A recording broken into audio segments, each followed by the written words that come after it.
gentlemen, it's your boy back at it again. Welcome to another edition of the Rico Report, but it's a special edition because it's our Injury Wednesdays with the Thigh Doc. It's the Thiology 101. You guys already know what time it is, man.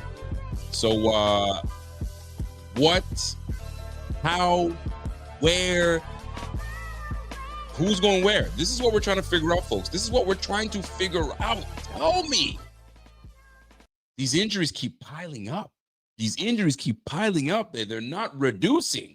It just feels like the Bills just never get out of this place that just can't stay healthy. It's killing me.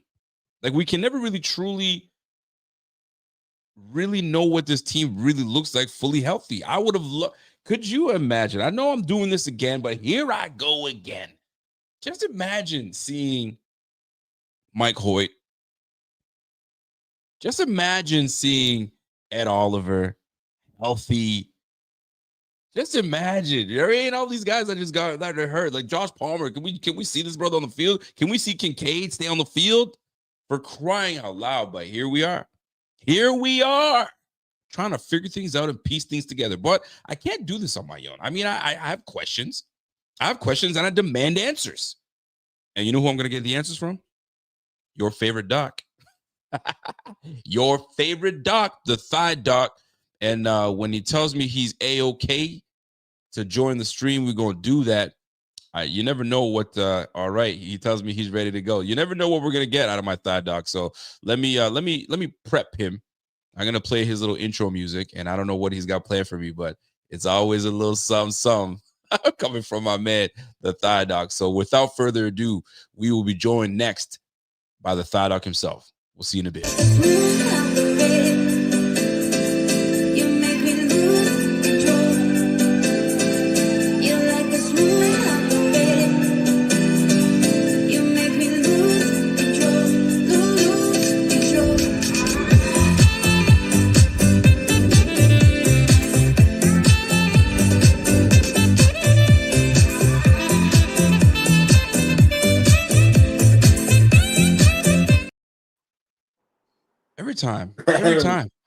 Every time. What's going on, boss? You good?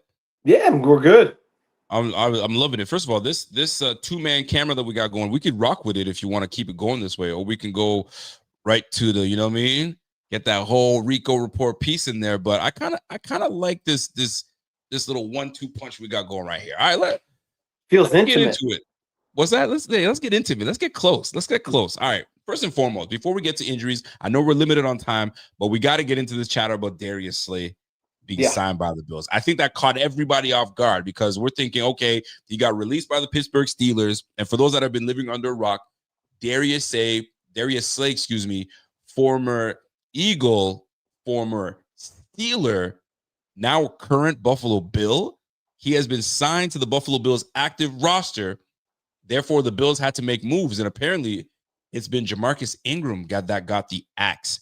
So Ingram out, Darius Slay in. The 34-year-old joins the Bills. Your thoughts on us going after an older veteran corner? Are you with it? Is he different? Talk to me. I don't really think it does anything for us, to be honest. Okay. It provides some depth. Nobody's really ailing at the cornerback position right now.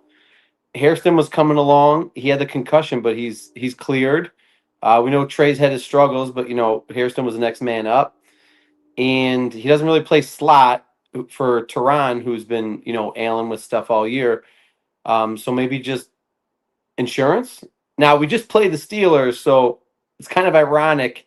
He asked for a release and then joins us. I don't know if there was some tampering during the game. Hey, bro, get cut and come join us. But I don't know. I don't see it as like an injury move, but depth's always good. Now he's 34. He had his knee scoped in 2023. Okay. And he never came back at the end of the year. And then last year, 2024, he started the whole year for the Eagles.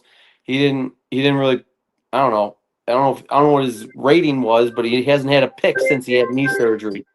For what it's worth. Now I don't know what this noise was, but he came out. Right. He came out this year with the Steelers on a 1-year deal. He started for the first month, and now he went down to like 60% snap share, and now he's down to like 30 and 20%. So they had been phasing him out. He missed a couple weeks ago with a concussion. That's his second in the last couple years, and that's all I got for you. But he once was a great player, but again, 34, end of career. Why not get some veteran depth? I guess. Now, And that's, just one more thing. I mean, yeah, go ahead. if I had a comp for Hairston, like, correct me if I'm wrong, he's very Darius Slay esque, like one of those more slender players who were playmakers and were very fast. So maybe they were like, "Hey, hit it off with Hairston, brother. Maybe you're more of the kind of guy he should be learning from." Because obviously Benford and Trey are different types of players than Hairston is. Well, I mean, financially, it makes sense for what the Bills just did because according to Spot Rack, if you want to call it, whatever you want to call it, the Bills successfully, and this is a claim coming from my man Spot Rack, the Bills successfully claimed cornerback Darius Slay at a prorated veteran minimum of a grand total of $348,000 for the remainder of the 2025 season. Now that, my friends, is something I can get behind. It was financial. Yeah. It made sense. You move on from Ingram. Maybe they bring Ingram back to the practice squad and call it a day. You do get better because anytime Ingram does touch the field, I do kind of say, not good. So I feel a lot better if we have to put out Darius Slay onto the field. We can definitely do that. And I like him specifically in this defense, right? This defense with Babbage and McDermott, anybody can succeed. And I don't say this lightly. I say this because they're coached and well-developed. You go a sixth-round corner in what seems to be one of the better corners in the game right now in Benford. 6th round, you're not really supposed to be on the squad. Usually you're there just to kind of fill a spot until, saying special teams and call it a day. But he's developed into one of the top corners. So in this defense, these guys do well. Here's what we avoided. Slay earned $9.6 million from the Steelers. Golly. Including the 8.75 signing bonus. So the Bills only having to pay $348,000 for that. That's peanuts. It just makes financial sense. And you get an improved player. So I'll take Darius Slay over Mr. Ingram. So welcome to the squad. I guess I could say welcome to the squad, Mr. Darius Slay Jr. So we're going to talk on that just a little bit. I want to get into the injuries. Yeah. These injuries are an issue. I'm starting to get them. I'm getting irritated now. I'm getting no, for real. Yeah, who isn't? Bro, it's enough. There comes to the point where it's enough is enough. Like, when is it going to be coming time where we get these guys back? I need you to start with this player right now, Josh Palmer. How do you go from playing in a game, then to become limited, then not practicing, then limited again, then you're not playing in the game? I'm lost. Help me. Help. You got me sounding like my man Kev Hart. Help. What's going on, man? Yeah, so listen, his injury was with in the Falcons game. He had an MCL and a high ankle sprain on the same leg. Okay. The high ankle trumps the MCL. The MCL is 2 to 3 weeks. High ankle's 4 to 6. He took 5 weeks off. I think he missed 3 games because there was a bye week built into that. He came back. He played 50% of the snaps for 2 weeks. He was not discussed by McDermott going into the practice last week. Then he showed up limited with his ankle after Wednesday's practice. To me, this sounds like we have had another practice injury. He tweaked his ankle in practice. He goes DNP, did not practice on Thursday, and now they had him come back as limited on Friday. Now, Friday's BS, man. Friday is like a glaze over. It's a walkthrough. It kind of it's a tell. Like, okay, if a guy's full, yeah, he's going to play. If he's limited, he's probably not because it was just a walkthrough. They brought him back as limited on Friday, which made me think, hey, it was just like a little baby tweak. Like, yeah, he might not play this week, but if he was already practicing on Friday, like, not a big deal. However, now we get to Wednesday the next week and he's not practicing. So I'm going to assume he's out this week. Let's see what happens tomorrow. If he's back at practice tomorrow, we got a chance. But, another. Now, I know the injury originally occurred in a game, but we are on our 5th or 6th starter who's been injured in practice, which is absolutely ridiculous. So you got Ed Oliver with the foot, missed a month. If you want to call Hamlin a borderline starter, tore his pec in practice. You got Benford, Teron Johnson. Who else am I missing? Now throw in Palmer. It's crazy. It's annoying. Yeah. It's annoying. I'm irritated. And now you bring in an older Cooks, and I'm not saying, at least Cooks has been playing all year, so it's not like he's coming off the couch and he's got to now, reacclimate himself onto the field. So who knows what we're gonna get out of him? But man, oh man. All right, so Palmer likely out. It didn't sound good what was coming from Coach. He says it just doesn't look good.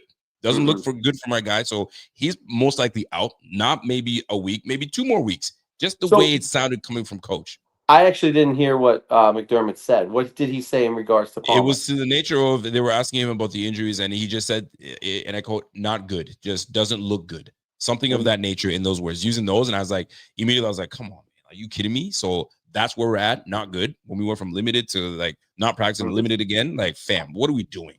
What are we doing? So I'm processing that part, because I had such high hopes for Josh Palmer. You mean meshing with Josh? And we just haven't had a chance to see that. So it does get frustrating. You just like him because he's Canadian. You just like him because he's Canadian. I like him. I do like him. He is Canadian. He's from, he's from the Toronto area. But man, we got to be better. We got to be better than that. All right. We needed him. I mean, look at our receiving corps. We needed him. We paid him a lot of money. Yeah, we paid him a lot of money. You gave him the Gabe Davis deal that you didn't give Gabe Davis the year before. And now you expected him to be Gabe Davis plus. And now what are we doing? He's hurt all the time, and now we have injured Gabe Davis doing Gabe Davis things. So, isn't that crazy? It blows my mind. It blows my mind. All right. So Josh Palmer, we understand that. I mean, listen, it's messy with him. Let's go to someone that we could definitely use back, and that's our guy Spencer Brown. What has your tune changed? Because I'm watching your feed, and you're giving us one of these. Yeah. Is it possible? Could we get him back? It's definitely possible. Listen, I'm working under the assumption that he had a subluxation of his shoulder. So that means it in and out of the socket, which tears your labrum and your ligament, or stretches it out at the minimum. Guys can come back and play through that. Average, if you want to look at the data, it's 1.7 weeks.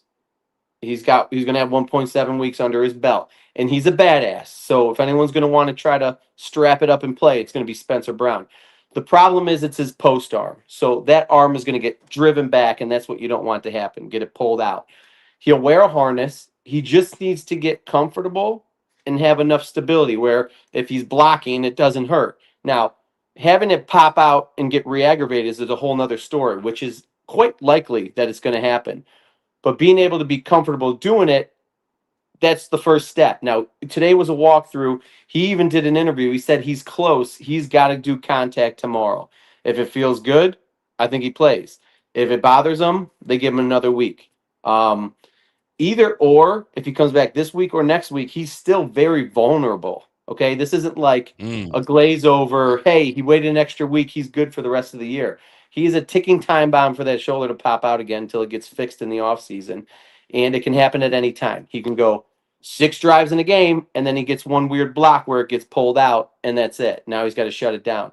Usually when these guys have it happen the second time, it's over. I don't know. It's Spencer Brown, though. He's probably going to want to fight through it if it's the playoffs. The problem is the more it happens, the more it reoccurs. It pops out, pops in. I talked about this last week. It damages the labrum more, which makes it a harder repair. And it also can cause bone loss when the ball comes back in the socket.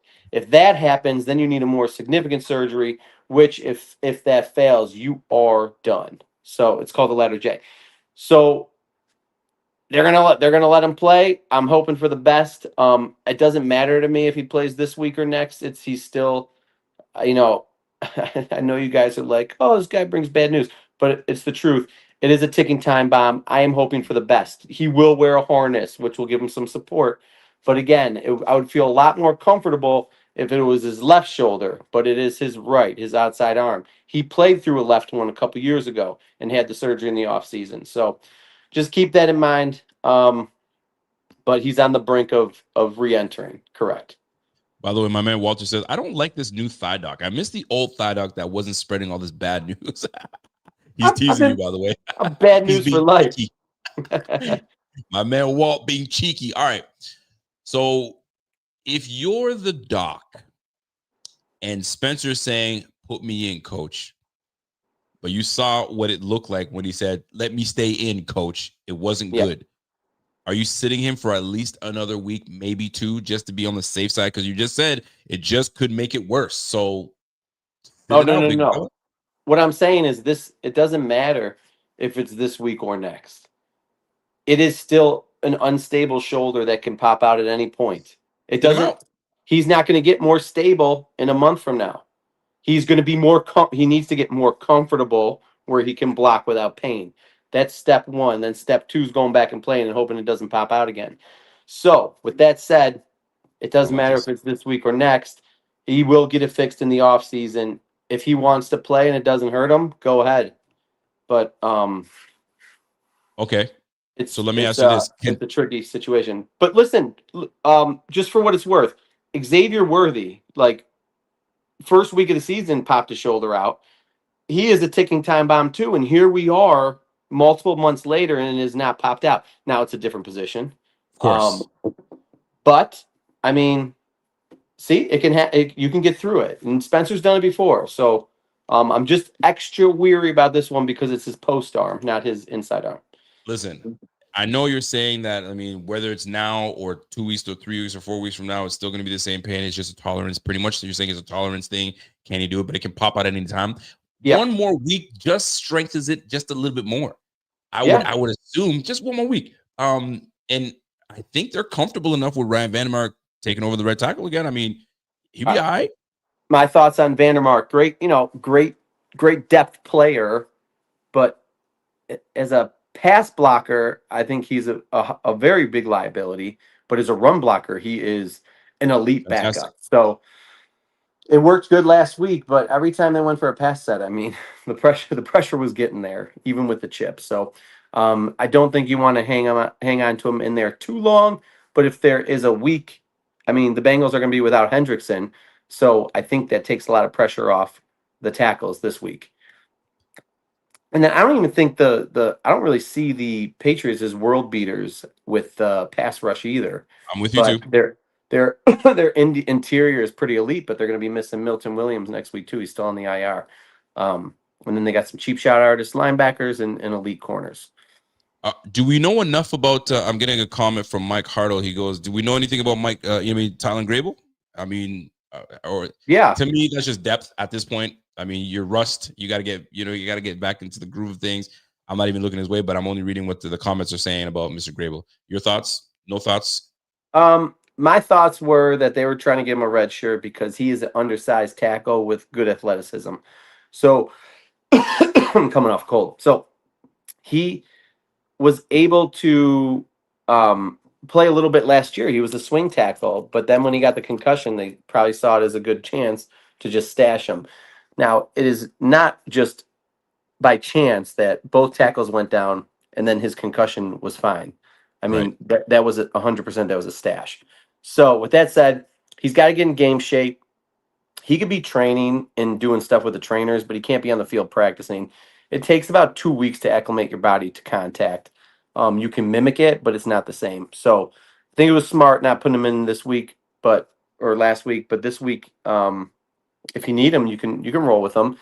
I would assume that he's currently the swing tackle. Excuse me.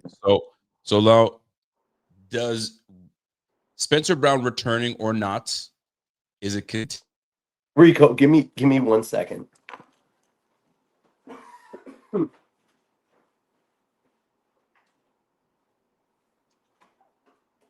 I'm on the injured list.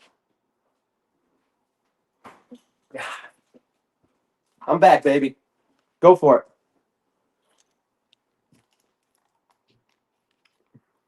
Oh, are we frozen?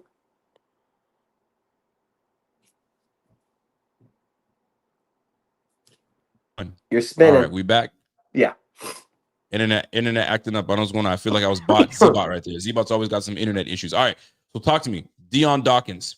Yeah. Dion Dawkins, contingent on, do we do something with Dion based on what we got? Like, do we just, this whole situation is a hot mess. So let me just rephrase my question. Yeah. Dion, concussion, still going through it. This is more than 10 days now. Yeah. I think he's on track. He's a limited participant today. I would assume he comes back this week. Okay.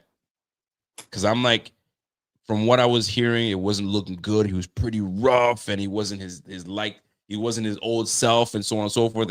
And everybody deals with these concussions differently.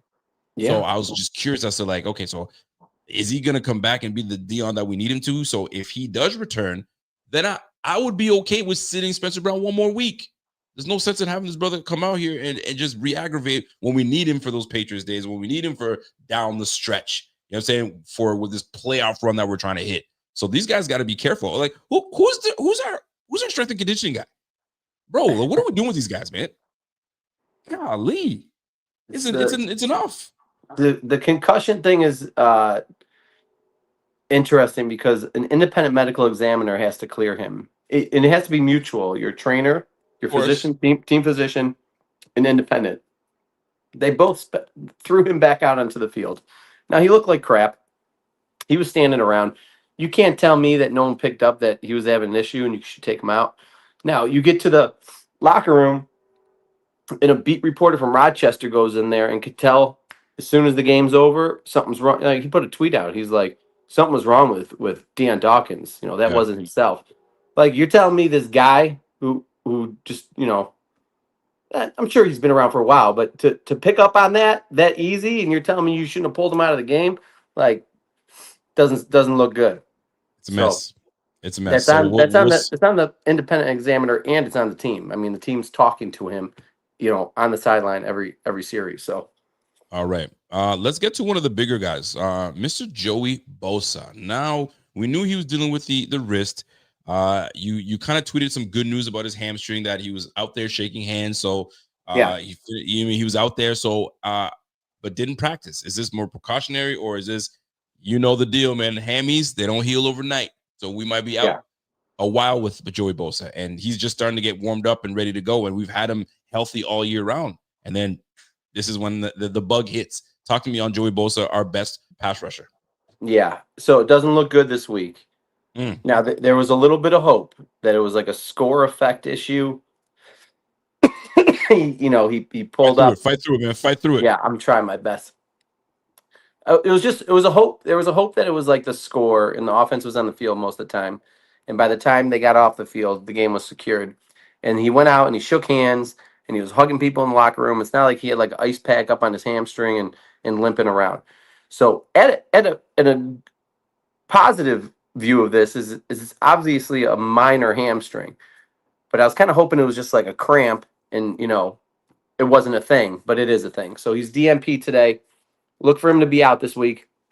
The average return to play is about 2 weeks, 13 days to be exact, after a hamstring. Now, he's an older player, so you can play with that. But on a positive side, he's not a skill player, so you can kind of rush him back.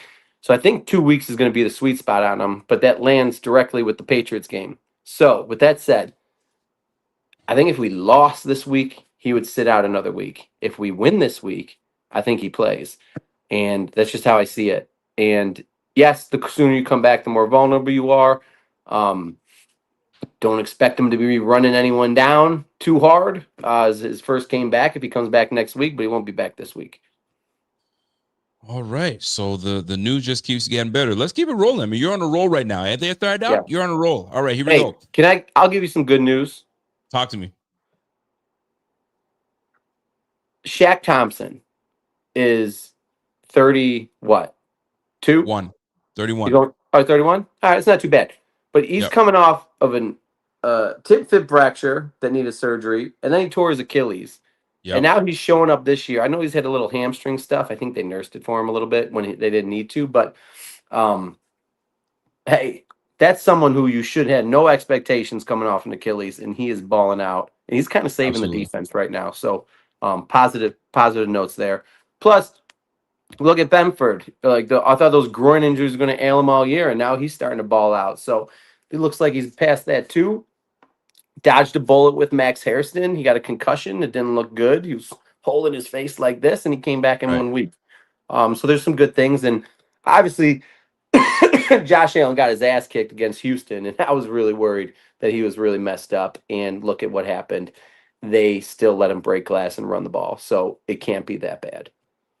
All right. Well, we're hoping for it. Well, here's one that we are definitely hoping to get back, and that is Bills tight end Dalton Kincaid. He's missed some time now this year, and he's back on that list now. But now there's a glimmer of hope that we could see Mr. Dalton Kincaid himself back this game. Was dealing with a knee injury / hamstring. Talk to me. Do we have a sliver of good news with Kincaid? Because I swear, if you don't, you and I have problems. I think Kincaid's coming back this week. I targeted this one. That's a month from his injury this Sunday.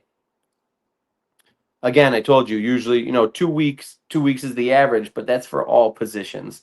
So when you get to skill players, you need some more time. A month is usually where it takes. Now, the only tricky thing with Kincaid is I would expect him a bit, he was limited at the end of last week, but he didn't show up as a full participant today, which gives me a little that takes that 100% down to like 85%. Also, to top it off, is they changed his injury designation.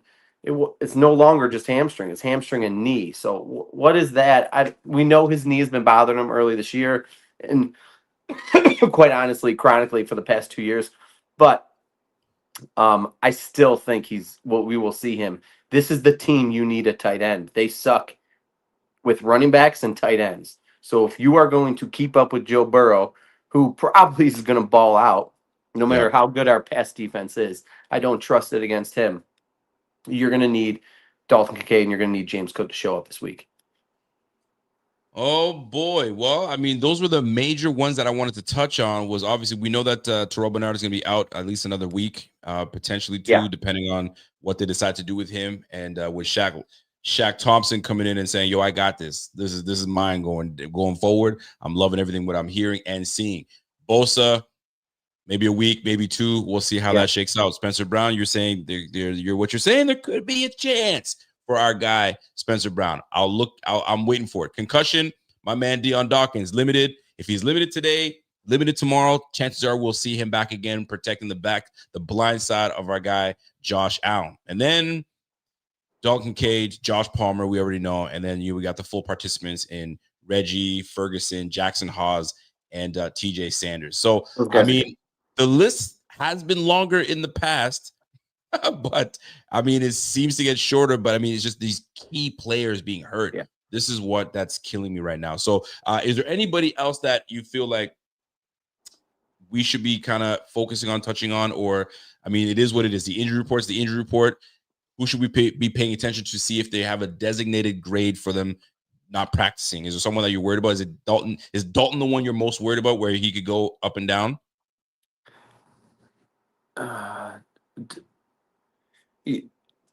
You're going to want to see Dawkins and Kincaid full by Friday. I would expect Dawkins limited tomorrow because he's going to do limited contact and see if he has any post-concussion symptoms. If Kincaid's full tomorrow, like pop some champagne, but they might keep it on the ice till Friday. We'll see. But yeah, those are the two we're looking at. Spencer, I got faith he's coming back this week or next, but I'm more cringed for gameplay. So we'll see how that goes. And what do you ever play O-line? You ever play O-line in your day? Or you've always been defensive tackle, defensive line? What do you? No, in high school you played both ways. I went to a small high school, so yeah. So I played tackle, left tackle. Okay, so I'm just saying, put a little weight on, bro. We might have to call you and get you out there. I think I already put a little weight on. It's just a couple days after Thanksgiving. I feel you. Listen, man, this is the injury report. I mean, you got the heads up from my guy, the Thigh Doc. Thigh Doc, appreciate you always. I know we're limited on time, so I wanted to make sure I got everything out. What can we expect from you Saturday morning? What are we looking for? I'm looking forward to the graphic that you use for your article. So what do we got? So I was messing around with some AI stuff for a while, which was funny because I got a good one with Ed Oliver in a walking boot on a horse. But my WordPress was telling me that it was too AI. So now I'm just trying to find like funny photos of current guys that are like high on the injury report. So I had a good one, Keon Coleman 2 weeks ago, and then I got Dawkins, bare chested Shirt open, titties with out. the shirt. Yeah, that was good. That was a good one. I like it. I like it a lot. So expect ThighDoctor.com Saturday mornings with the full injury report. So we got a couple more days for us to kind of see what takes place, who frees up, and who starts to heal up a little bit. Yeah. I don't know, man. If something's got to give, man. Whatever the heck they're doing over there in Buffalo, it ain't working. So I don't know if you got to give them some ting. For my Caribbean folks, you guys know what that is. I don't know, drink some ginger tea. I don't know what it is, but some home remedies are going to be having to be applied out there because whatever the heck these guys are doing is not working out. So call us lucky, unlucky. It is what it is. Thigh Doc, we appreciate you. Thank you for not really bringing us down. You gave us a glimmer of hope with some of these things that you gave us. So I guess we're just going to have to watch them play out, and hopefully we get a dub against the Bengals. Hey, on the bright side, besides the guys that have already gone down, like Hoyt, and Ed Oliver's, if he'll actually come back, like all this stuff is nothing's long term. These guys weren't IR, so it's week to week, and bang out a couple wins here and get a full squad for the playoffs. Anything can happen. Anything could happen. Listen, you know what? You're right. Anything can happen because if they call my phone and say, "Yo, we need another running back / slot receiver," you in, Rico? I said I'm only in if my guy Thigh Doc comes in as my fullback or he comes in as my left tackle. We're gonna make this thing happen, baby. Yeah. If you're in, I'm in. Coming as your personal masseuse. I'll take it. Hey. All right, ladies and gentlemen, that's my boy Thigh Doc. Thigh Doc will catch you again Saturday. We're gonna wait for that article to come through, brother. Yeah, go Bills, fellas. Go Bills. Let's go. That's my guy. My man Slick Crook knows what I'm talking about. Yo, give him a ball of that ting, boy, and he'll be just fine, bruh. Come on, man. And for my Haitians in here, a little bit of freaking castor oil, some l'huile masticati, rub that on there. I'm gonna tell you something right now, man. When I growing up, and I had a grandmother, you know what I'm saying? Obviously, my folks are, you know what I mean, immigrant, you know what I mean? We don't have generations of Canadians that have been living here. I was born here, but my folks are from Haiti, the motherland, right? And anytime that we had a cold, you had a joint that was giving you issues, you know what I'm saying? My knee don't come up. Yo, take some of that, they call it castor oil. We call it l'huile masticati, whatever the hell they put in there. Put that on the chest, put that on your knee. You're good in 48 hours. Bro, you're no Haitians out in Buffalo. Go find yourself a Haitian that was born in Haiti. Ask him about that castor oil. I'm telling you, you good. You good. All these Advil and what ibuprofen that you're giving these guys and you sticking them with needles. Yo, go the old school way. All natural. You know what I'm saying? You have these boys back up and running. I don't know what's going on over there, man. So something's got to change because I feel like the Bills are just getting beat up. And anytime that you think they're about to get healthy, there's a new ailment that comes on the freaking injury report. What the heck is going on? What the heck is going on? All right. So injury report done. If you guys haven't caught the Rico report last night, go ahead and go and back and have a look. See, it was me and my guy Carl Jones. We talked about the previous game we just had against obviously the Pittsburgh Steelers, where we just rolled those boys, and now we're on to Cincinnati. So I don't want to touch too much on it because tonight is more of an injury night. But we did have some news. I do want to talk about that before I do get out of here. Shout out to my guy Bartek. He's laughing at me. He goes, Rico, in Poland, we have a similar thing called amol. We use it on everything. Would fix the Thigh Doc right up. I'm telling you, man. These guys got to start looking at this. Go to these foreign countries that give you all these healthy, natural remedies. You know what I'm saying? Go get you one of them, you know, the Haitian docs. You know what I mean? Put them on the payroll and then tell them what the ailment is. You know what I mean? We pray on it. You know what I'm saying? Get the good Lord back in that locker room. Pray on that thing. Pray on that leg. Pray on that hamstring.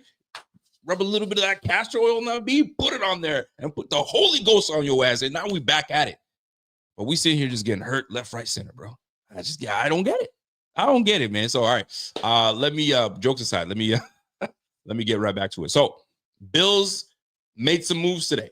It's unfortunate because Jamarcus Ingram has been on the roster all year and was on the inactive list just this past week. So I don't know if they kind of knew what was going on or whatnot. Whatever it is, now we got our guy Darius Slay coming to the Bills. So most folks are like, yo, he's 34 years old, man. What are we doing? Here's how I look at it with Darius Slay. I have no problems with Darius Slay coming to the squad. I really don't. If you look at his resume, he's been a pretty damn good corner all the way back, dating back to 2017. Dating back to 2017, this guy's been a legitimate player. I don't know what people are all, up in arms about. Oh, we're just bringing this old man back and this, that, and the third. Like, there's nothing wrong with that, fellas.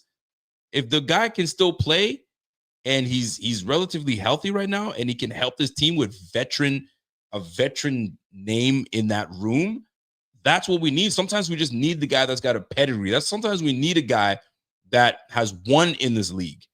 What's wrong with that? He was a Pro Bowler and an All-Pro in 2017. 2017 to 2018, another Pro Bowl in 2019, right? So you can't go wrong with that. And then guess what? He regains his Pro Bowl status going 21 and 2021 Pro Bowl, 2022 Pro Bowl, 2023 Pro Bowl. So at 32 years old, he was a Pro Bowler. So I mean, he's not that far removed. It's not like he was the last time he was a Pro Bowler was 2019. Nah, bro, he's not that far removed. So his last year in Philly, obviously they brought in those two rooks. You know what I mean? Quinyon Mitchell. They got Quinyon Mitchell and Cooper DeJean. You know what I mean? They went young. They had no choice. That's how you got to do it. But he probably still had some stuff in him. I mean, his last year in Philly, he played all 14 games, started 14 games. Give him his due. You know what I'm saying? So I don't have a problem with that. His Pro Bowl year in 2023, started 12 games, played 12 games. That brother was doing all right for himself. You know what I'm saying? He had 2 picks.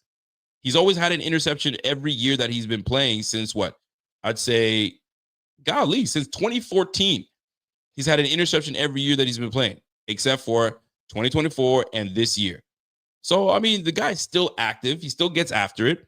I got no problems with this brother coming to the team. I don't care how old he is at age 34. Can you still play? Right? I know. I mean, if you go back and look at Pittsburgh, they have the most expensive defense, yet people are still complaining about what they do. So, I mean, he didn't do anything when he was on Pittsburgh. Neither did anybody else. Nobody has been doing anything in Pittsburgh, and that's why right now they're calling for the head coach to be fired. They're calling for a whole sweep of the whole team, start all over, this, that, and the third, bro. They're a mess. So sometimes you got to escape the mess. You know what I mean? Adam Thielen was like, bro, which is actually hilarious. Adam Thielen was like, I can't do this mess here in Minnesota. I thought I was getting to something good here. I thought this was going to be great. This is going to be my last year going back to where I came, where it all started, blah, blah, blah. That didn't work out. My brother said, I want to be on a team that is a contender.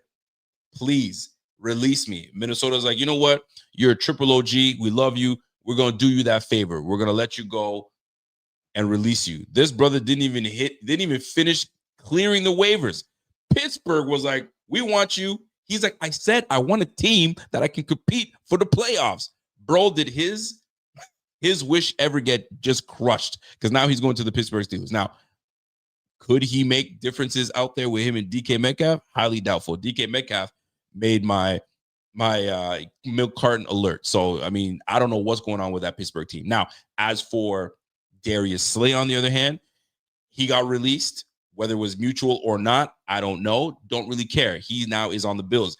You can't tell me that Darius Slay is not a upgrade over Jamarcus Ingram. The case is closed right there. So you can't go wrong. And we know that this team, can tend to get banged up. Darius Slay could end up replacing Trey White at any point. We just had a concussed Max Hairston.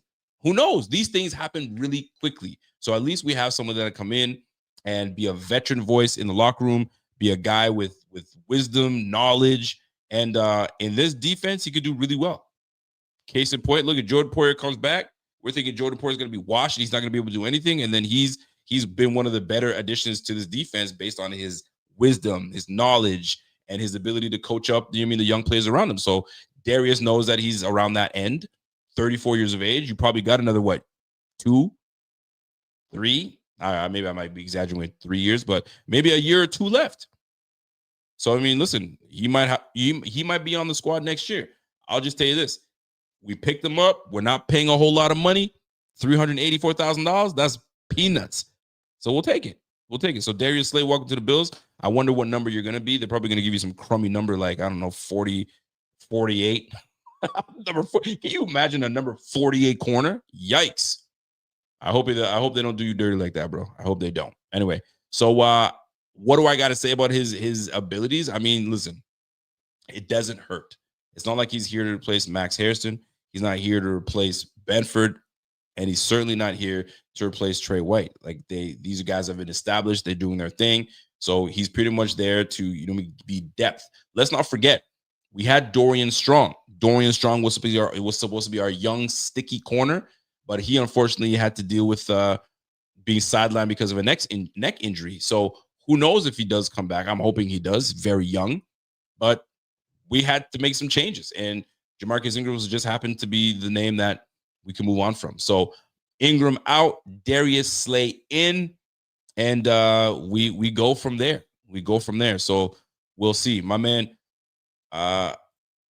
shoot, I knew somebody was going to try to say this. Maybe he's going to be replacing Taron Johnson. I can't see it. They like Taron. But Taron also hasn't had the greatest season as well. So who knows what the situation is? Do they put him at the nickel spot? It's possible. Anything is possible. I mean, but I think he's merely here for depth. And if something does happen, let's roll. Let's roll. My man said, yo, Slay has 8 games left, and then we'll retire with Trey. Yeah, hey, listen, man, you never know. You never know. Maybe he does retire after this year. I do think it's funny, though, because when he got released, his wife, I guess, put eyeballs, like he got released, and then comments underneath were like, Dallas Cowboys, and she was just kiki and laughing. And I was quite curious as to like, yo, I wonder where he's going to go. I was absolutely shocked when I saw the Bills pick up Darius Slay. What? Didn't see that coming. I was like, okay. So here we are. We just bolster our defense a little bit. Jamarcus Ingram gone, Darius Slay in, and away we go. So that's what's taken place. That's what's transpired today, folks. The defense has, I guess I would say, improved, right? It got a little wiser. It got a little bit more experience, a little bit more seasoning to the defense. So that's where we're at right now. That's where we're at. So let me recap our night before I get out of here. We're banged up. The Bills are still banged up. But the news is this. If we're going to get anybody back, here's the level as to what we're going to get it back. Josh Palmer, likely not going to get him back. The way coach was talking about it, it doesn't seem like he ain't coming back this week, and could be pushed to next week, depending. But it just didn't sound like he was optimistic. He was like, oh, we're going to make it. Nah, he said it doesn't look good. So whether he just meant it for this week, but the way he said it, it could mean 1 or 2 weeks.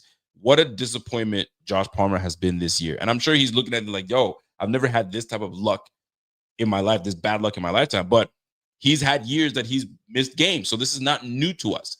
And we paid him all that money. I think we mismanaged our money, man. We mismanaged our money. When it looks like when you come to look at where did I spend my money and where did it go? And am I getting my money's worth with what I paid for? Can you honestly say, with the money that was spent this year on certain free agents and certain players, are the Bills getting their money's worth? I think my money would have been well worth it with Michael Hoyt. The 2 games that I saw from Michael Hoyt, or should I say the 1.5 games that I saw from Michael Hoyt, he earned every red cent. Every red cent that brother earned. I can tell you that right now. Christian Benford, as of right now, that brother earned it. He's earning his money right now. We're about to see if he can continue to earn his money coming into this week against Jamar Chase, because that Jamar Chase is a dangerous, dangerous man. Let's keep it rolling. Greg Rousseau, is he earning the money as of right now? If you were like, yo, if I could redo that, you know what I'm saying, giving him money, I would have done it, would have given him that much. What do you think? Is he earning his money? Is he the sack artist that we thought he was going to be? No, but he's a damn good run defender. He sets the edge extremely well. I do like that part, but we are also the worst rushing defense in the game. So how much are we, you know what I'm saying, getting a return back from Greg Rousseau? You know what I'm saying? The fair question to ask, right? Bernard has been banged up, so you got to give him that. He has been a little rough, and when he is healthy, and I don't want to poo-poo on Bernard, but when Bernard is healthy, he's a damn good linebacker. A little undersized, but he's a good linebacker. But is he earning his money right now? No, he's not. Let's keep it a buck. Let's be real. It's not because I'm hating. It's not because I don't like the brother. He's not earning the dough. He's not earning his bread. All right, let's keep it rolling. Khalil Shakir. Is Khalil Shakir earning his money? Is he earning the money that he got paid this offseason? If we're being 100% real, I personally don't think so. Now, is it his fault? Now, that is the question. Is it his fault? Or is it that the offensive coordinator has not found a way to get him involved at the best possible, position of putting him where he needs to be? Is he getting that? Because when I look at what he's done in his career, let's just play this game with me here, okay? Obviously, rookie year, he didn't really have a whole lot. He had 20 targets, 10 receptions, 161 yards, and he had a touchdown, though. So kudos to him. That's rookie year. Forget that. Then things started to kind of progress for him. 10 games, played 17, started 10, had 45 targets, caught the ball 39 times, 611 yards, and he was averaging, look at this, 15.7 yards a catch. Think about that. Just a couple years ago, this brother was averaging 15.7 yards a catch, 73% catch rate, 81 long. What's going on? What happened? What happened? This guy was getting 13.6 yards a target. 13.6 yards a target. Then you go to 2024. 9 games started, 15 games played. He had 100 targets, so the target share went way up. 76 receptions, 821 yards, 10.8 yards a pop. 10.8 yards a pop. 2025, 10.3 yards a pop. He's got 55 receptions off of 75 targets. Bro, where's the 2023 version of Khalil Shakir? That's the one I want. That's the one I want. So that's why I don't think it's his fault he's not earning his money. Is that we're not putting him in the positions to win. I think they're not using all of his skill set. He's being underutilized, underappreciated, if you will. But where's that 2023 version? Almost 16 yards a catch. The target, he was being targeted at 13 yards average, as opposed to 10 right now. What the heck, man? This is what I'm talking about, man. So we've got talent on this. That's why I was not ready to poo-poo on all the receivers. It all depends on who's scheming you up and what scheme you have. But there's nothing we can do about it. So that's what it is. So when it comes to, is he earning his bread? Undecided. Because I think that we're underutilizing him and we can't really fully get the money's worth that we've invested in Khalil Shakir. We just don't know. We just don't know. Shakir wasn't being used even with Dorsey anyway. Well, back in 2023, you know who the coach was? It was half Dorsey and it was half freaking Joe Brady. So call it what you want to call it. Right? In the middle. Who's responsible for that? And all of a sudden things change. Think about it. 15.7 yards a pop, catching it, and his average yards, receiving yards per target, 13.6. His receiving yards per target now, 7.6. That's his receiving yards per target. What a huge drop. Just do the math. Do the math. So I'm going to leave it at that. So, ladies and gentlemen, that's my time. If you guys enjoyed this show, it's a Wednesday show. It's a short show. Y'all let me know. Smash that like. And before I get out of here, I got to read some super chats, and then we'll get out of here.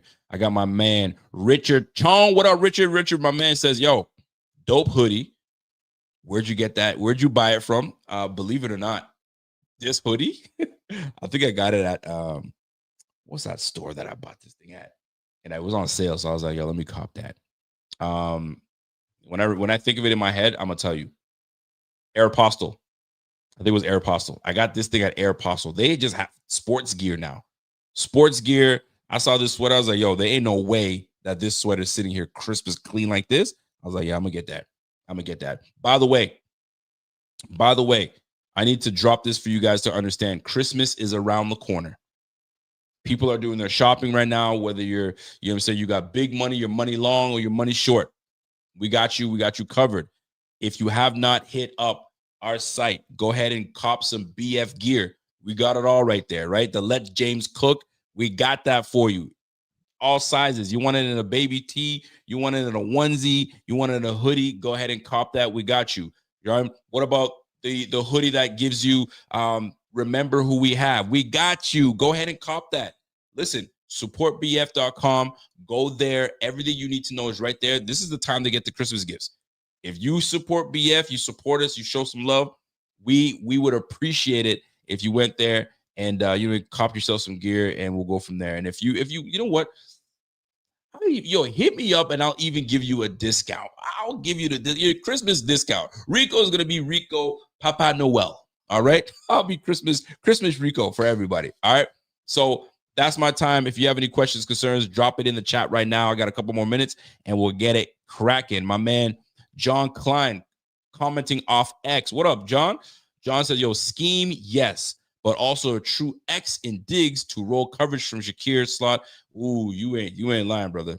That does help.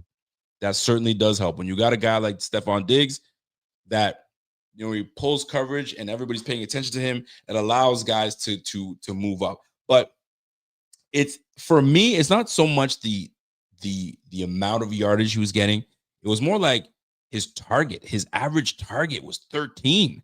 That's where they were getting him at. Now it's like down to 7. That's where we're targeting you at 7 yards. It goes to tell you what he's doing after the football at 7 yards.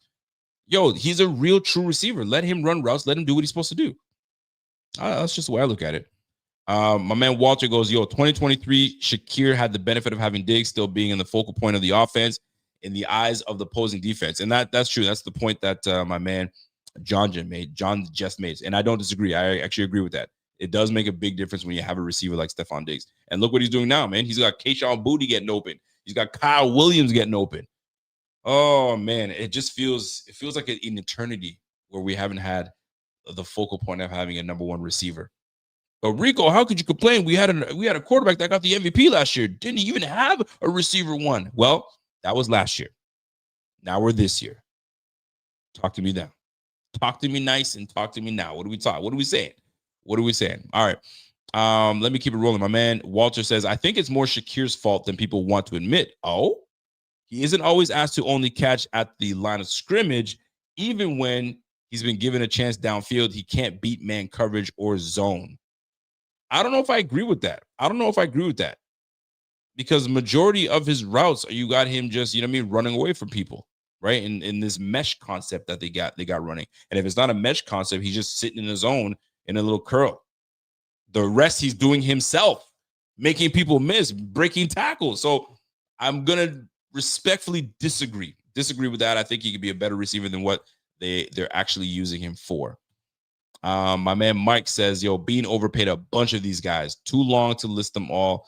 I mean, the real question is, would these guys be paid on somebody else's team? Would these guys be paid on somebody else's team? That's what it comes down to. By the way, the Ravens gave an extension to Mark Andrews. Interesting. I found that very interesting. So what, you're gonna let Isaiah Likely walk away? The young tight end that's had some splashes when he's healthy. Very fascinating. I guess that's what you're trying to tell me is that you want your guy, Mark Andrews, you want him to retire there. That's just what it is. That's what it's telling me. Odd time to give him an extension at this time of the year. Very strange. Didn't see that coming. All right.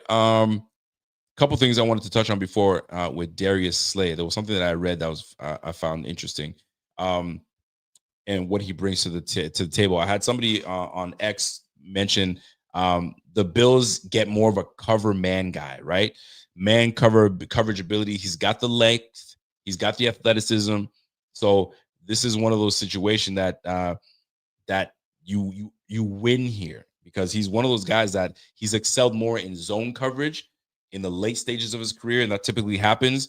And I think I agree with this person, Chris Trapasso. He says this is a smart depth move, and this could pay dividends. You know what I mean? Once we reach the playoffs, and I'm confidently saying once we reach the playoffs, because I think that's what's going to happen. So yeah, that's the way I look at it with Darius Slay. I think good pickup for the Bills. Doesn't hurt. It certainly doesn't hurt financially. So I'll take that all day. I think that's fantastic, and we'll keep it rolling. We'll keep it rolling, and that's that, folks. That is that. So before I get out of here, let me remind you of my slip for this Thursday, this Dallas Cowboys game. I'm proud to say, folks, that my fantasy team is 1 win away. We are 1 win away from securing the 6th spot in a 14-team league, fantasy league, that I am the commissioner of. And I was battling. I started off hot. Then I went absolutely brick cold. Bad injuries. Amari and Hampton went down for injury, and then just a whole bunch of things just went down. Then Josh Allen went into a slump, and he wasn't playing good balls. Like, what the heck is going on? Yeah, we back. We back, baby. We back. So your boy needs one more win to solidify the 6th spot, and then I'm gonna, you know what I mean, F stuff up when we get into the playoffs. We gotta really be the guy that comes in and upsets guys getting healthy at the right time, and making some good managerial moves, and then we gotta keep it rolling. We gotta keep it rolling. So I'm excited. I'm totally excited. So let me share my screen for you guys, so you guys can see what's going on. But before I do, don't let this pass you by. You have an opportunity to get $20 free entry. It's right there waiting for you. No deposit needed. $20 right there, boy. What are you waiting for? Jump on it. It's right there. It's right there for you, bro. So with that being said, let me share my screen real quick, just so you see what's happening, and we can refresh your memory as to what your boy is doing here. So this big game coming up, man. Dak Prescott up against Jared Goff and the Detroit Lions, and could it be a shootout? You don't have Amon-Ra St. Brown. You don't have Sam Laporta. Is it just you're gonna try to run all over the Dallas Cowboys team? Oh, by the way, they just revamped their defensive front. I don't know, man. Dallas might make a run. Dallas is gonna make a run. So give me Dallas winning this game first and foremost. That should really just eliminate the Detroit Lions, which I don't think anybody saw that coming. Anybody saw that coming? Kudos to you, but I did not see that coming. So Dak Prescott, I think he's gonna outduel Jared Goff. He's gonna have yards. That's a freebie. I'll take that. CeeDee Lamb has been outshined by George Pickens. So sometimes when you know what I mean, your counterpart, even though you're happy for him, is outshining you, you want to try to get back in the good graces, and you want to start outshining him. Creates great competition. So CeeDee Lamb, longest reception for 24.5 yards. Give me a 25-yard reception for sure. I'll take that. Give me the more. Give me the more. And last but not least, Jahmyr Gibbs. The guy's one of the better running backs in the league. One of the better running backs in the league. Can't deny it. 72 rushing yards. Although it's going to be tough, he could go off because he's explosive that way. But 72 yards is just a gimme to me. I'll take that. J-Mo is there. Montgomery can, you know what I mean? He can play ball. But I like Jahmyr Gibbs in this one. So give me the Jib man, Jahmyr Gibbs, for the over with that information there. So that being said, how you like me now? So use that promo code, folks. Don't play around, man. BF25, and you'll get up to $100 match on your first deposit. Terms and conditions apply. See the Sleepers terms of use for details. Currently operational in over 25 states. Check out your Sleeper app today. So I appreciate you guys always let me, you know what I mean, get my read on, and we go from there. So that being said, time to close out. I appreciate you guys. You guys are awesome. You guys will see me again this Friday. I got a little surprise for y'all. We're trying to work something out. The Bengals game is going down. We're about to see if we can try to score some guests. If you guys have been watching us for a while, we've had this guest on a couple times. The Cincinnati Pod. You know what I'm saying? So we got them two brothers out there that are doing big things. If you guys have not followed them on X, they're quite active. They're quite active. They got love for their squad, and they've had the ability to you know what I mean, brag, because the Bengals have owned us. We haven't played well against the Bengals. So this is where we have to figure out how to get our lick back.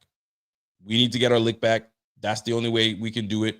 And if we can get healthy and we can, you know what I'm saying, at least look decent, then man, let's get there. But we just been struggling, man. We've been struggling. So if you guys want to see that happen, tune in on Friday. It's going to be a 2v2. Me and my boy Bot, if Bot is ready for it, you know what I'm saying? If he's not shying away, and we can get on these boys and really get it cracking. So listen, don't shy away, man. This is the time for us to come in and see a little bit of good old banter between two Bills boys and two Cincinnati boys. One of them is completely desperate to get a win, as they should be. And obviously the Bills are trying to really stack some wins, because these games have been way too inconsistent. Win one, lose one. Win one, lose one. Win one. Like, enough already. Start putting some games together where we can consecutively put some wins together and really push to try to catch those freaking Patriots. You know what time it is. But you got to win these games. These games, you've got to win these games first before anything happens. So y'all know what time it is, man. So go ahead and join us on Friday. Hopefully we can make something happen, and it'll be a good old 2v2. Who you got? You got the Bills boys or you got the Bengals boys? Y'all let me know. All right. That's it for me, man. You guys enjoy the rest of your evening. I kept it at 1 hour and 2 minutes. Yo, I'm getting better. I'm getting better. So my man said, you better unleash the Rico report. Nah, you know, I guys, I've turned over a new leaf, man. I don't do that no more, man. Yo, listen, I can still express myself without, you know what I mean, dropping that F-bomb. Although sometimes it can feel good to drop one. I ain't gonna do it. All right. That's it for me. Y'all enjoy yourself. We'll catch you guys on the flip. We'll see you Friday. Enjoy the rest of the evening. Peace.